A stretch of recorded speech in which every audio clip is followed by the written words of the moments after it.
Fils et filles du bon Dieu, bon ensemble de grâce et de bénédiction tout un chacun de vous pour ce premier dimanche du temps de carême, temps de 4P, fils et filles du bon Dieu. D'abord la parole de Dieu, de la pénitence, 3 le partage et la prière, fils et filles du bon Dieu, les 4P du carême, demeurant dans ces 4P, ce temps d'entraînement pour rencontrer et ressusciter avec le Seigneur, fils et filles du bon Dieu.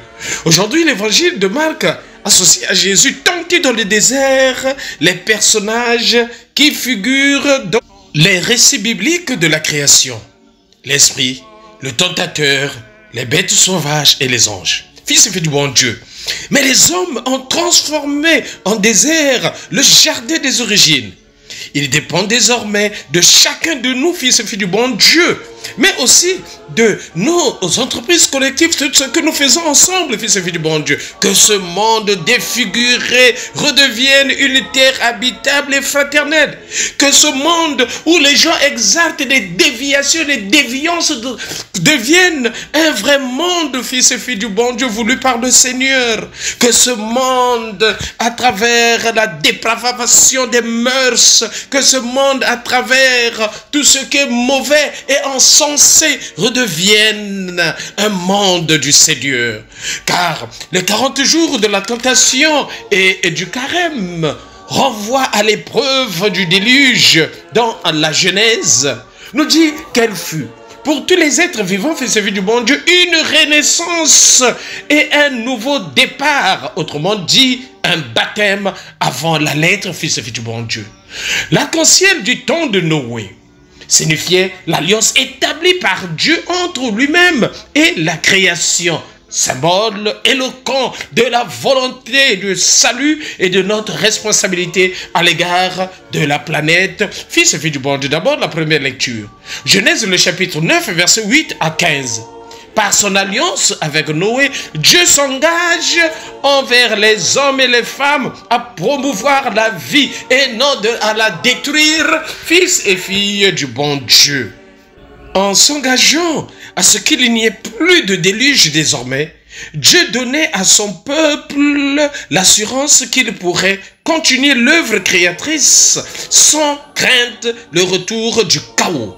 Ainsi, montrait-il le prix qu'il attache au travail et aux techniques des hommes pour améliorer leur vie et rendre le monde plus habitable pour tous. Fils et filles du bon Dieu.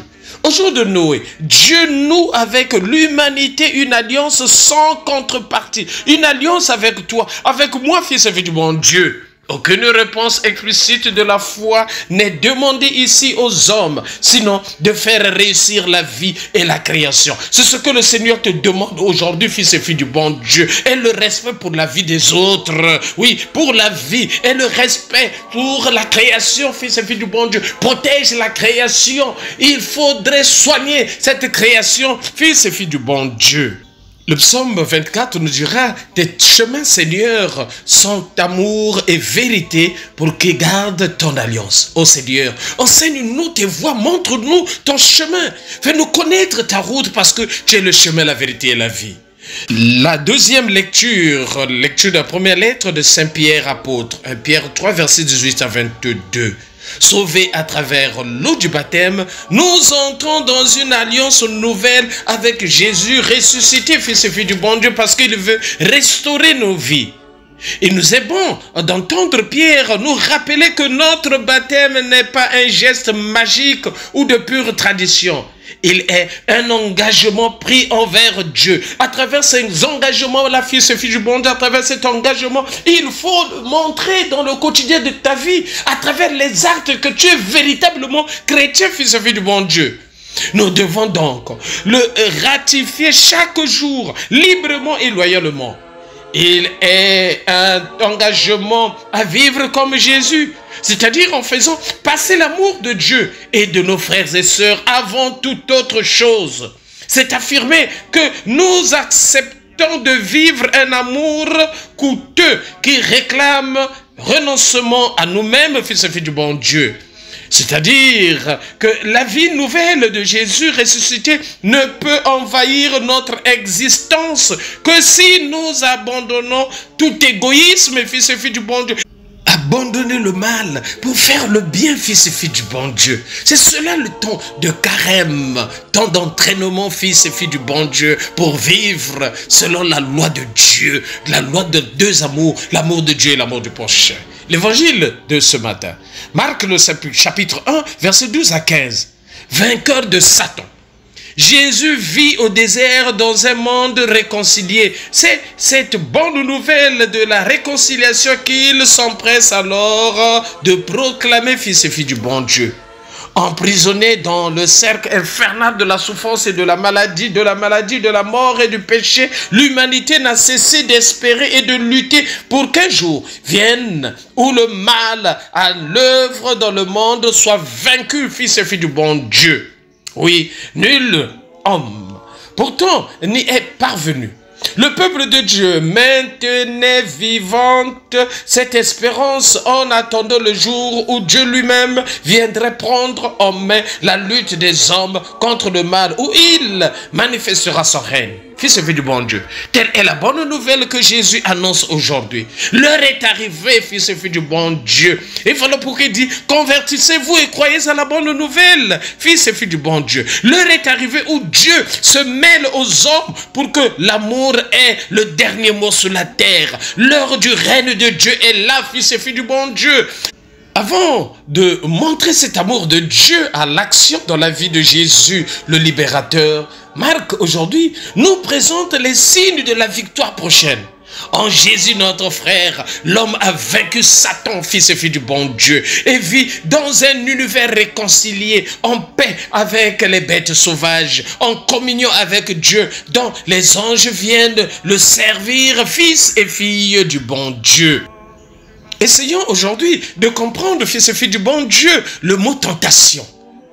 Ce mot tentation est dévalué, infantilisé aujourd'hui. Être tenté, c'est pour un enfant avoir envie de faire ce que les parents ont interdit. Ah, je tente un peu de faire ceci. Manger de la confiture ou bien des bonbons de chocolat, voler de l'argent. Pour les adultes, fils et filles du bon Dieu, formés par une éducation de tabou, être tenté, c'est habituellement avoir envie de faire des choses bizarres ou défendues, fils et filles du bon Dieu. Dans l'évangile, la tentation, c'est autrement sérieux que cela. La tentation fondamentale porte sur la foi, fils et filles du bon Dieu, ou la non-foi en Dieu. La vraie tentation est liée au baptême, fils et filles du bon Dieu. C'est une tentation propre aux croyants, propre à l'église. C'est la tentation des fils et filles du bon Dieu. Oui, celle dont Jésus nous demandera à triompher en priant chaque jour, fils et filles du bon Dieu, en demandant, Seigneur, ne nous laisse pas succomber à la tentation, fils et filles du bon Dieu. Ô Seigneur, aide-nous à ne pas avoir peur de la tentation. Pour tout homme, toute femme, elle est inévitable et nécessaire et bonne pour chacun de nous, fils et filles du bon Dieu, pour évoluer par rapport à notre foi. On jette les pierres à l'arbre qui porte des fruits. Si on te jette des pierres de tentation, sache que tu portes du fruit. Alors, à travers les tentations, sors vainqueur avec Jésus-Christ, fils et filles du bon Dieu.